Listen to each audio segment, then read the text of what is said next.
Hello everyone, let's learn about plants around us. You know who gave the journey for the plant kingdom? He was none other than Adolf Engler, a German botanist, and he gave all the classification used by every herbaria all over the world. He has done a notable work on phytography and plant taxonomy. He highlighted different factors and important factors such as geology and biodiversity. We have lot many plants around us and they are also the living things. There are different kind of plants around us that you can see in my slide. Now can you tell about different types of plants that you are seeing on the picture? Yeah, the first picture is of mango tree. Another one is a carrot, potato, sunflower, lotus and apple. So these are different kinds of plant which we are differentiating on the basis of colors, kind of a plant and the part eaten. But then we are going to learn about different set of classification now. Now before we learn about the classification of plants on different areas, let's learn what is a classification. It is a process of categorizing things on the basis of habitat, nutrition, size and lifespan. So first of all, on the basis of flying, have you ever wondered there are lot many flowers which are having beautiful flowers on them? And on the other hand, when you go to the mountains, when you just go to the Shimla, to the Dalhousie and in other areas, you found there are different plants which do not have flowers. So first classification is on the basis of flowering and the non-flowering plants. The flowering plants are those which bear flowers like sunflower, lotus, rose, etc. And the another one which do not bear flowers are your pines, mosses, ferns, etc. Now you can learn the difference between the about the flowering and the non-flowering plants from this slide.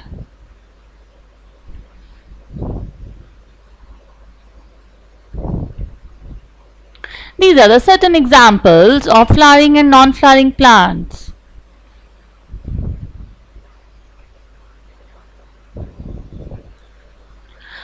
Now the next one is very important, that is on the basis of the life cycle.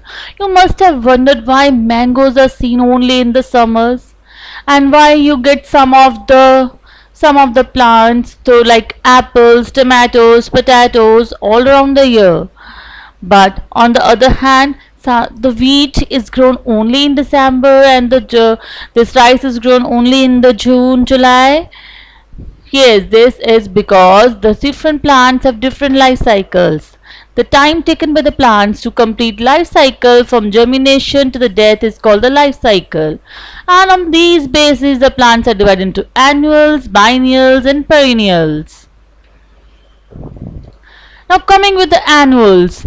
Annuals are those plants which complete their life cycle in 1 year. For example, your wheat, rice, they just grown up in few selected months and they just complete their life cycle in that 1 year. They are just grown up and harvested and they are ready to eat. Whereas biennials, these are the plants which complete their life cycle. For example, your turnips, your carrots. See, if you want to eat a term in this season, then you have to grow the term in the last year. Only then they will bear a flower, they will bear the fruits that you will be able to eat. Next are the perennials.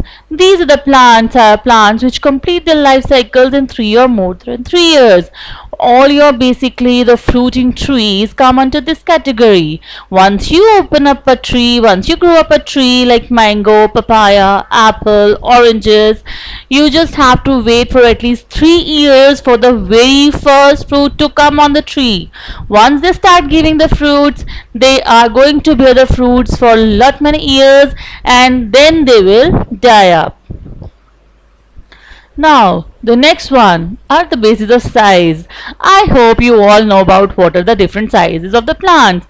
Either the very tiny ones or the medium heighted and the long large ones. So the third category comes is on the basis of size, that is herbs, shrubs and trees. Now, herbs are the very small plants having a very soft green color stem. Their leaves, flowers, seeds are basically used for flavoring agents, for food, for medicines and perfumes. The simple examples that your moms are taking up in the kitchen is the coriander, spinach, mint, basil, sage, rosemary, savory, bay leaves. ठीक है ना, bay leaves are basically the curry pattas.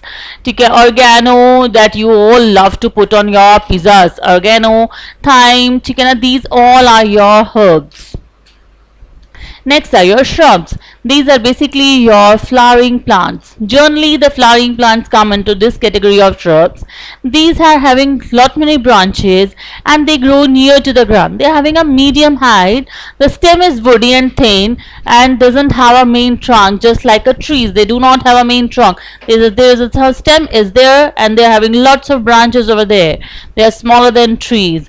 These are the certain examples of your shrubs, your roses, hibiscus, then daywood, lotus, these all are your shrubs. Now next category is for the trees, the large big plants. ठीक है ना?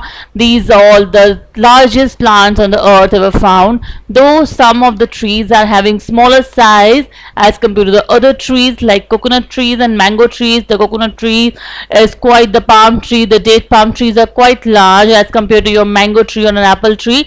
But still they are bigger than the shrubs. They have big, strong, tall plants and they have a thick woody stem. Here goes the difference between the herbs, shrubs and trees.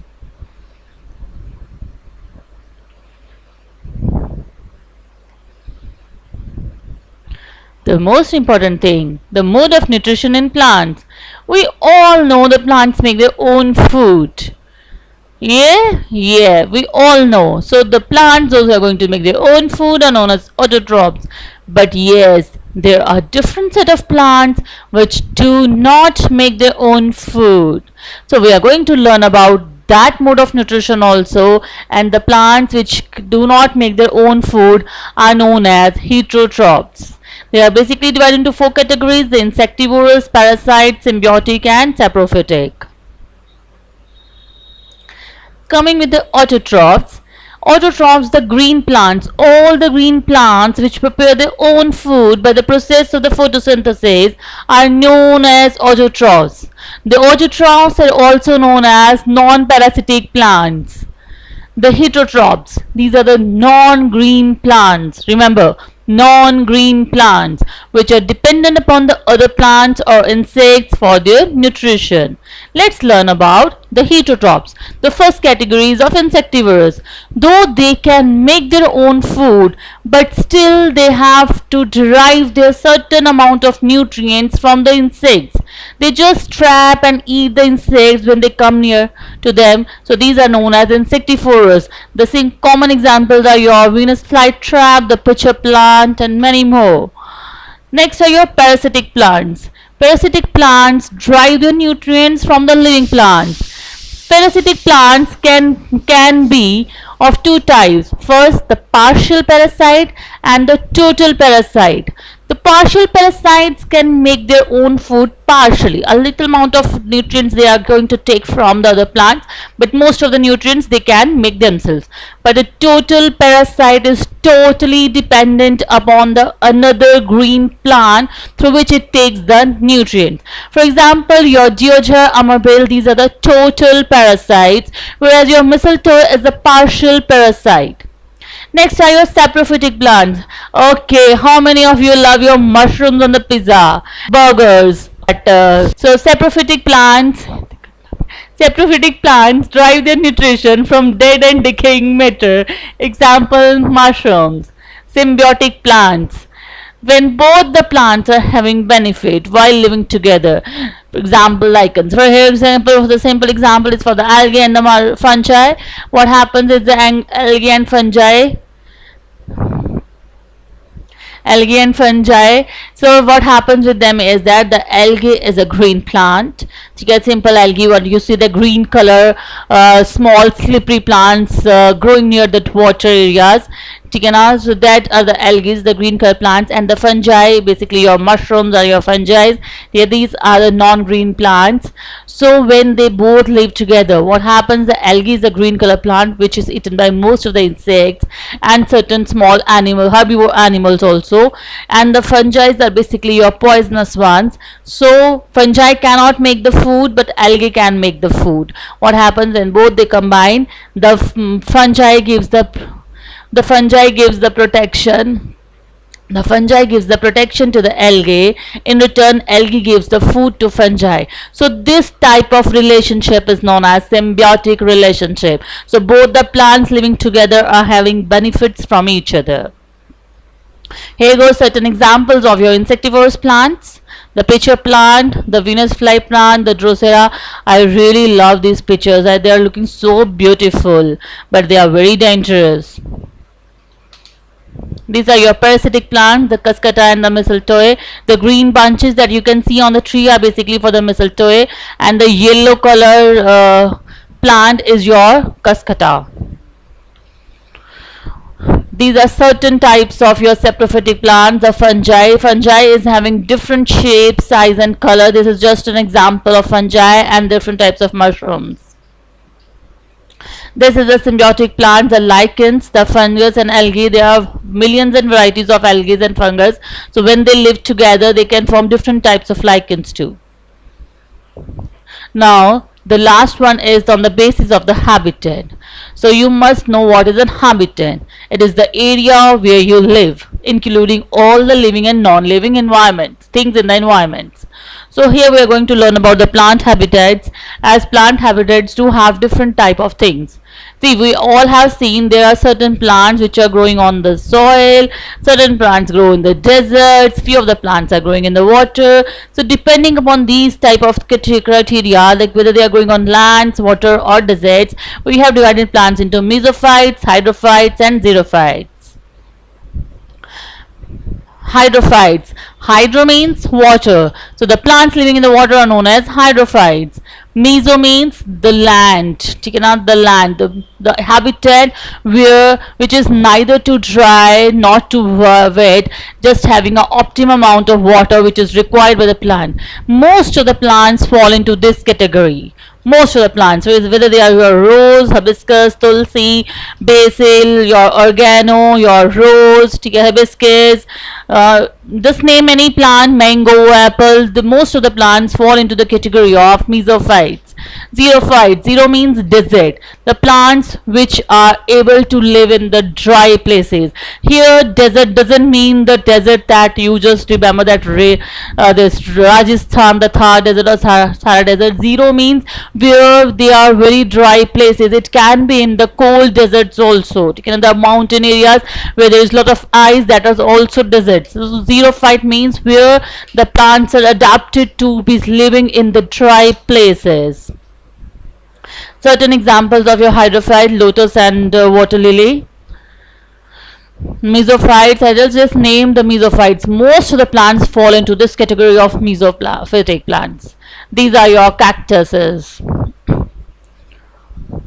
So this is the basic classification of plant, the graphical organizer of a classification of plant, in which I have divided how you can classify the plant. There are 5 categories: flowering plants, life cycles on the basis of habitat, mode of nutrition and size. So here goes the last slide, that is the classification of plant. Thank you for watching. I hope you like it. Stay safe, stay blessed.